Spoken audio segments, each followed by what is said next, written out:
ప్రజాప్రతినిధి న్యూస్కు స్వాగతం. సత్తుపల్లి నియోజకవర్గంలో ఘనంగా ప్రజా దర్బార్ కార్యక్రమం నిర్వహణ. కల్లూరు తల్లాడ మండలానికి సంబంధించిన రైతు సదస్సు నిర్వహించిన రెవెన్యూ మంత్రి పొంగులేటి శ్రీనివాసరెడ్డి.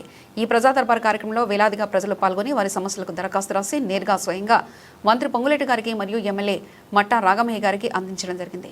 ప్రజలు తమ సమస్యలను తెలియజేసి వెంటనే సంబంధితాధికారుల ద్వారా పరిష్కార మార్గం చెప్పారు. రైతు సంక్షేమమే కాంగ్రెస్ ప్రభుత్వ ధ్యేయమని తెలిపిన పొంగులేటి శ్రీనివాసరెడ్డి, ఈ ప్రభుత్వం ముందుకు పోబోతుంది. ఇక రెవెన్యూ విషయానికి వస్తే సత్తుపల్లి పరిసర ప్రాంతాల్లోని ఒక 10-12 గ్రామాల్లో ఫారెస్ట్ భూమి, ప్రైవేట్ భూములు ఉన్న అనేక బోర్డర్ రెవెన్యూలో సమస్యలు ఉన్న గ్రామాలలో, అదే రకంగా కల్లూరు మండలంలోని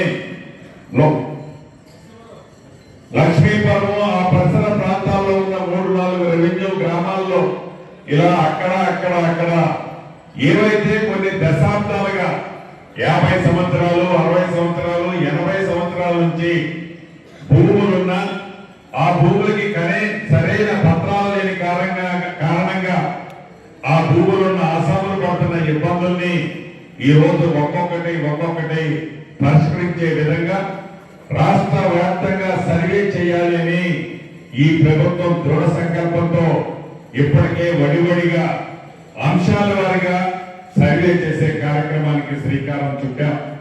రాష్ట్ర వ్యాప్తంగా 400 గ్రామాలు పైగా రెవెన్యూ గ్రామాలు సర్వే చేశాం.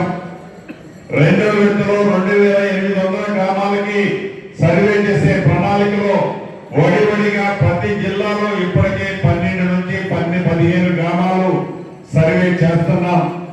మొదటి విడత రాష్ట్ర వ్యాప్తంగా 70 గ్రామాలు, 2వ విడత మరొక 70, 3వ విడత మరొక 70, అంటే సుమారు సంవత్సరంన్నర లోపులో రాష్ట్ర వ్యాప్తంగా ప్రతి మారుమూల ప్రాంతంలో అంగుళం కూడా వదిలిపెట్టకుండా, అది ప్రభుత్వ స్థలమైన, ప్రైవేట్ స్థలమైన, ఫారెస్ట్ స్థలమైన, దేవాలయ భూములైనా, ఒక్కబడి భూములైనా, ఏ భూములైనా సర్వే చేసి శాశ్వత పరిష్కారం రైతన్నలకి కల్పించాలన్నదే ఈ ప్రభుత్వం యొక్క చిత్తశుద్ధి, నిజాయితీ.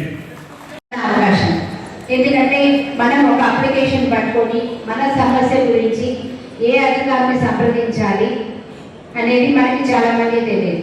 అప్లికేషన్ పట్టుకొని వెళ్తాం, ఆఫీసు చుట్టూ తిరుగుతాం. మనం వెళ్ళినప్పుడు అధికారులు అందుబాటులో లేకపోవచ్చు, మనకి సరైన సమాధానం రాకపోవచ్చు, మరి మనకి నీరసం వస్తుంది, నిరాశ వస్తుంది. ఇన్ని రోజులు తిరిగినా మన పని అవ్వట్లేదు, దీని గురించి ఎవరు స్పందించట్లేదని మనలో చాలా మందికి బాధ ఉంటుంది.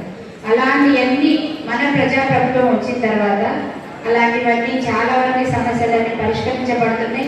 అందులో భాగంగా ఈరోజు మన పొంగులేటి శ్రీనన్న గారి సహాయ సహకారాలతోటి ఈరోజు మనం ప్రజల ముందుకే పాలన అంటే ఇదే, నిజమైన ప్రజాప్రభుత్వం అంటే ఏంటని చూపించడం కోసం మనం ఒక వేదిక ఏర్పాటు చేసి అన్ని డిపార్ట్మెంట్ల అధికారులని, జిల్లా అధికారులందరినీ ఒకే వేదికని తీసుకొచ్చి అన్ని సమస్యలని ఇక్కడే మనం రిప్రజెంట్ చేసి మన సమస్యలకు తగిన సమాధానం పొందడం అనేది, ఇంత మంచి వేదిక అనేది కల్పించినందుకు పొంగులేటి శ్రీనన్న గారికి మనస్ఫూర్తిగా మనందరం